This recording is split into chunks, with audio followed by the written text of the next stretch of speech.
আসুন, আপনার জন্য পাত্রী খুঁজে রেখেছি। বিয়ে করলে উন্নয়ন চাইবো। ভোট প্রচারে এসে হলদিয়ায় দেবাংশু পেলেন বিয়ের সম্বন্ধে প্রস্তাব।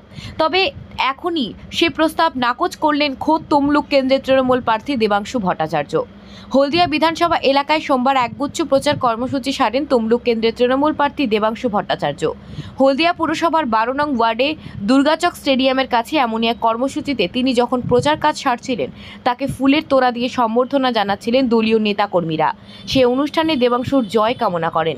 দেবাংশুর জন্য পাত্রী খুঁজে রেখেছেন বলে জানান এক মহিলা তৃণমূল কর্মী। মাইক হাতে তার এই ঘোষণা মাত্রই হাততালি পড়তে থাকে। তবে তিনি এখনই বিয়ে করছেন না, জিতে আগে কাজ করতে চান। এখনই সংসার জীবনে আবদ্ধ যে তিনি হতে চান না, তাও জানালেন তিনি।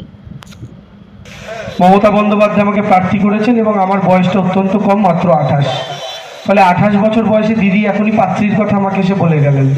এখন 28 বছর সবে বয়স, এখনই পাত্রীর কথা জেনে আমি কি করব বলুন তো? আরও 4-5টা বছর কাটুক। এত তাড়াতাড়ি খুঁটিতে বাধা পড়ে লাভ আছে? একটু ঘুরতে চাই, একটু দৌড়তে চাই। আর সঙ্গে যদি একজন চলে আসে তাহলে মানুষের মাঝে অত সময় দিতে পারবো না। এখনই আপাতত 5টা বছর তো কাজ করতে হবে, দৌড়তে হবে। তমলুকের মানুষের জন্য অনেক কিছু করার আছে।